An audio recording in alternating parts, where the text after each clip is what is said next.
Se trataba de una idea bastante revolucionaria por aquel entonces. Así que realmente, tal vez fue el primero que afirmó que el alma es carne y que está en el cerebro. Y si esto es así, ¿por qué no lo persiguieron por sus ideas como a otros herejes, ¿no? Qué buena pregunta. Es cierto que hubo una gran persecución de gente que profesaba ideas parecidas a esta. Descartes tuvo problemas por sus ideas.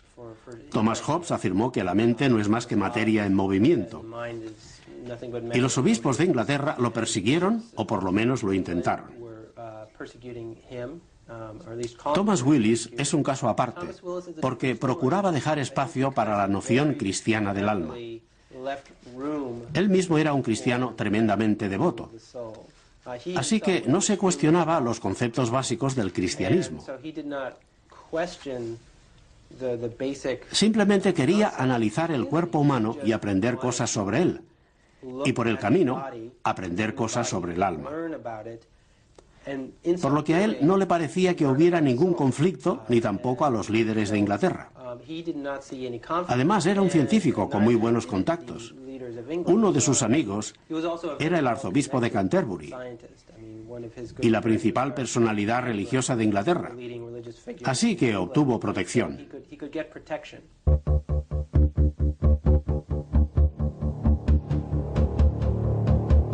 Desde la época de Willis ha cambiado mucho y se ha mejorado tremendamente. En aquella época prácticamente no había métodos de localización cerebral y lo que se hacía era postular hipótesis. Ahora lo que estamos haciendo es localizar áreas cerebrales con muchísima exactitud, fundamentalmente utilizando métodos de estimulación eléctrica y en algunos casos magnética para identificar áreas cerebrales. La identificación de las funciones de las distintas partes del cerebro es de gran utilidad en las operaciones de extirpación de focos epilépticos. Conocer bien su disposición permite al médico encontrar el camino adecuado hasta el foco a eliminar sin dañar ninguna parte importante. Bueno, en el caso de los pacientes epilépticos es fundamental identificar las regiones que deben ser protegidas. En ese caso, lo que se hace es estudiar mediante mantas de electrodos las estructuras cerebrales responsables, por ejemplo, de distintas actividades como pueden ser el movimiento. Esta es la región responsable del movimiento, el área motora primaria. Aquí tenemos la región responsable del responsable del habla. Esta sería la zona responsable de la comprensión del habla. Aquí están la visión y esta es la zona somatosensorial primaria, es decir, la zona que recibe la sensibilidad. Entonces la idea es colocar mantas de electrodos parecidas a estas, pero con un número mayor de electrodos. Estos son 20 electrodos y lo que se suele hacer es poner más de 60 electrodos. Se colocan, una vez que se ha abierto el cráneo del paciente, directamente sobre la superficie cerebral, tal y como lo vemos aquí, y mediante estímulos eléctricos se pueden ir probando cada uno de estos pares de electrodos de modo que veamos cuál es la respuesta clínica del paciente, que puede ser el movimiento de un miembro contralateral o percibir una sensación, o bien, en el caso de que estés en área de Broca, tener dificultades, por ejemplo, para el habla. Aplicando corrientes eléctricas en las diferentes zonas de la corteza cerebral, se puede ver cómo éstas generan distintas reacciones fisiológicas dependiendo del lugar donde se encuentre cada electrodo. No todos los pacientes tienen las mismas áreas exactamente en las mismas regiones, es decir, puede haber una variabilidad de medio centímetro o 1 centímetro en la localización de un área y es precisamente esta variabilidad la que nosotros queremos conocer mediante las técnicas de mapeo cerebral. La idea es que se va a hacer una craniotomía, es decir, se le levanta el cráneo, después se separa la dura madre y vamos a colocar una manta de electrodos, que son estos que estamos viendo aquí, en la región cerebral que sospechamos que es responsable del foco epileptógeno. Posteriormente se cierra el cráneo, se pueden colocar numerosos electrodos, se cierra el cráneo y van a quedar los electrodos en la posición que estamos viendo aquí, Los cables, lógicamente, quedan por fuera del cráneo, de modo que vamos a situar al paciente en la unidad de vídeo EEG para que sea estudiado durante un periodo habitualmente de 4 a 5 días, con el objeto de identificar, por un lado, el foco epileptógeno y además hacer el mapeo cerebral, que consiste en estimular pares de electrodos para identificar las respuestas clínicas del paciente. Este es un ejemplo de un vídeo EEG de un paciente con electrodos subdurales al que se le va a someter una estimulación eléctrica para la identificación de la zona motora del brazo. Este es el registro eléctrico de la actividad cerebral, se procede a la estimulación eléctrica que vemos en este momento y el paciente, en este momento, de forma absolutamente involuntaria, va a mover el brazo derecho. Este es otro ejemplo de mapeo en el que se está estimulando. Aquí se ve muy bien el artefacto de estímulo y la paciente está notando, ahora lo dice, un hormigueo que corresponde a la región somatosensorial de la mano derecha. Este es un paciente en el que había que estimular la región motora correspondiente al área de Broca para ver la zona del lenguaje. Está hablando antes de la estimulación, ahora le estamos estimulando. El paciente durante el momento del estímulo ha hablado con muchísima más dificultad que antes y que después del estímulo, y esto corresponde a la región motora del lenguaje. Una vez que hemos identificado el foco epiléptico y las regiones que deben ser protegidas mediante el estudio con vídeo EEG, lo que vamos a hacer es proceder a la extirpación. Y estas son las regiones que corresponden a la zona motora de la cara, del brazo y del hombro de este paciente, y que por lo tanto deben ser protegidas, y esto que se ha marcado aquí con un hilo negro es la región que puede ser extirpada donde se encuentra el foco epileptógeno. En algunas ocasiones, fundamentalmente cuando estamos hablando de las áreas del lenguaje, se puede hacer la intervención despierto y proceder a la estimulación de forma continua durante toda la intervención. En este caso se trata de un paciente con un tumor cerca del área de Broca, que tiene que mantenerse despierto durante toda la intervención y que está hablando con el neurólogo mientras está llevando a cabo la estimulación eléctrica seriada. Se hace aproximadamente cada 20 segundos una estimulación eléctrica, de modo que le vamos sometiéndole a test para ver si se afecta la zona relacionada con el habla. Y Willis fue también un pionero en otras cosas, como señalas en tu libro. Una de estas cosas es el tema tan difícil de entender a veces, el hecho de que tenemos un cerebro integrado, que hemos heredado el cerebro de los reptiles y que al volvernos mamíferos no descartamos el cerebro de los reptiles, sino que lo mantuvimos perfectamente integrado. Él ya era consciente de esto, ¿verdad? Sabía que el cerebro podía hacer muchas funciones muy distintas. Así es. Él observaba el cerebro de los peces, de los monos, de las vacas.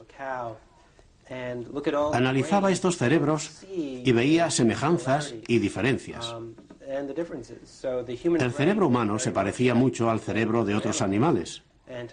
Y Thomas Willis creía, por tanto, que si un animal tenía las mismas partes que un humano, estas partes podrían hacer las mismas cosas que los humanos. Creía de veras que un caballo recordaría dónde había buena comida en el prado, utilizando las mismas partes cerebrales que nosotros. Solo que nosotros teníamos un cerebro mayor capaz de más pensamientos, por así decirlo. Esto realmente prefigura un tipo de pensamiento evolucionista, aunque Thomas Willis jamás lo hubiera expresado así. Para él era una prueba más del ingenio de Dios como creador, como diseñador. Y sin embargo, en cierto modo, él fue un evolucionista antes que Darwin, ¿no? Casi 200 años antes. Sin duda, él es una de las personas que brindó las pruebas que, 200 años más tarde, Darwin utilizaría con tanta elegancia para forjar la teoría de la evolución. Hay otra peculiaridad de Thomas Willis que también es fascinante. No sé cómo llegó a esto. Él decía que había algún tipo especial de espíritu que iba del cerebro a los testículos. Y a menudo, bueno, no puede hablar de genética, pero sugiere que pasamos que a través de estos espíritus que van del cerebro a los testículos se puede transmitir información. Viendo aquí, los cables lógicamente quedan por fuera del cráneo, de modo que vamos a situar al paciente en la unidad de vídeo EEG para que sea estudiado durante un periodo habitualmente de 4 a 5 días, con el objeto de identificar por un lado el foco epileptógeno y además hacer el mapeo cerebral, que consiste en estimular pares de electrodos para identificar las respuestas clínicas del paciente.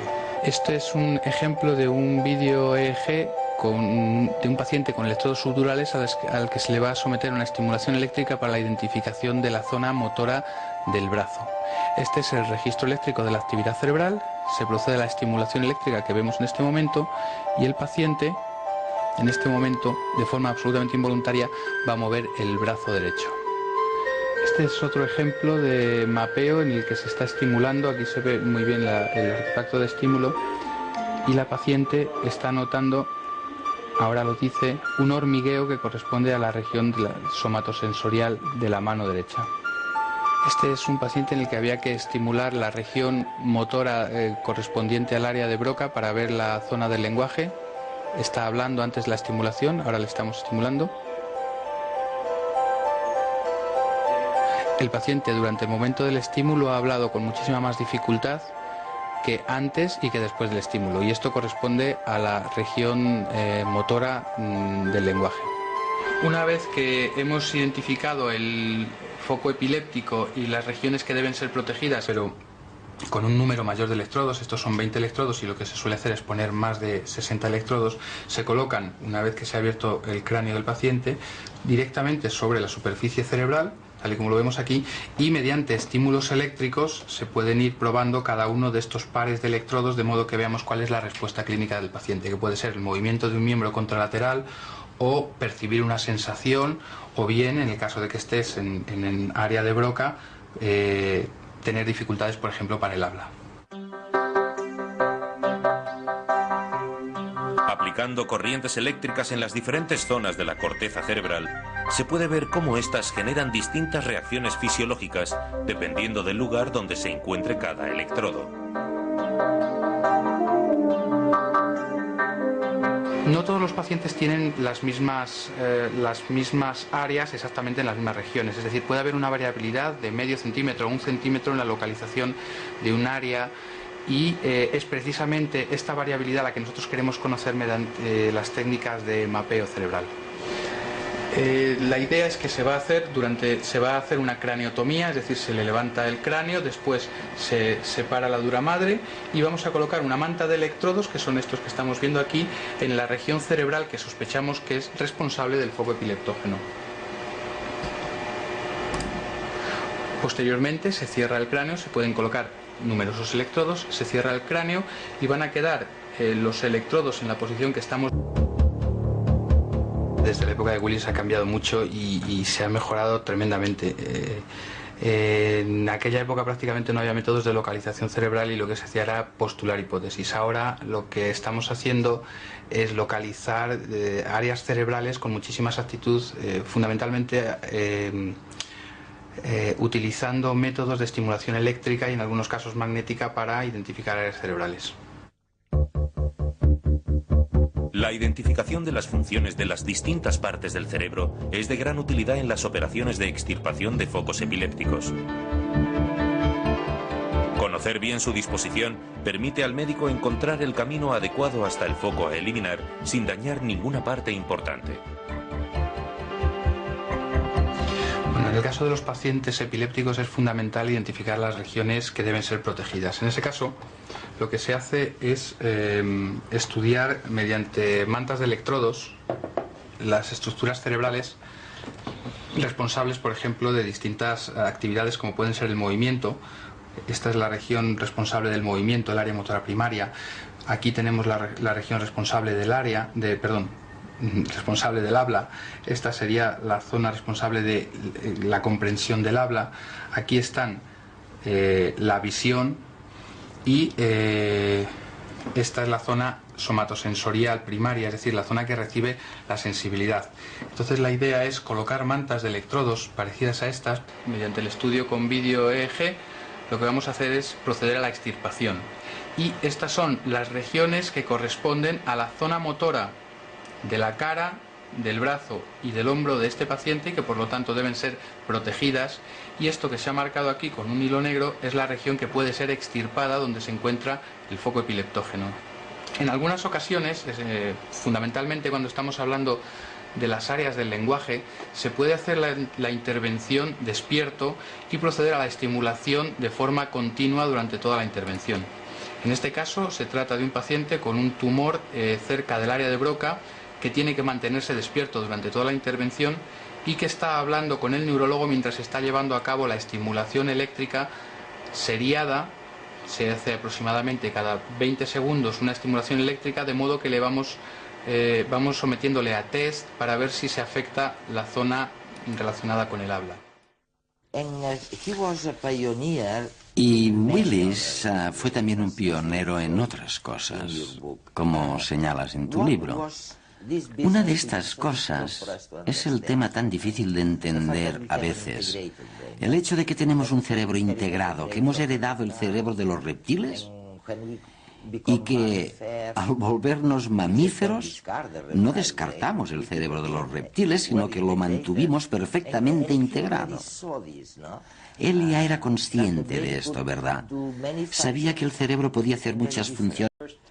Se trataba de una idea bastante revolucionaria por aquel entonces. Así que realmente, tal vez fue el primero que afirmó que el alma es carne y que está en el cerebro. Y si esto es así, ¿por qué no lo persiguieron por sus ideas como a otros herejes, ¿no? Qué buena pregunta. Es cierto que hubo una gran persecución de gente que profesaba ideas parecidas a esta. Descartes tuvo problemas por sus ideas. Thomas Hobbes afirmó que la mente no es más que materia en movimiento. Y los obispos de Inglaterra lo persiguieron, o por lo menos lo intentaron. Thomas Willis es un caso aparte, porque procuraba dejar espacio para la noción cristiana del alma. Él mismo era un cristiano tremendamente devoto. Así que no se cuestionaba los conceptos básicos del cristianismo. Simplemente quería analizar el cuerpo humano y aprender cosas sobre él. Y por el camino, aprender cosas sobre el alma. Por lo que a él no le parecía que hubiera ningún conflicto, ni tampoco a los líderes de Inglaterra. Además, era un científico con muy buenos contactos.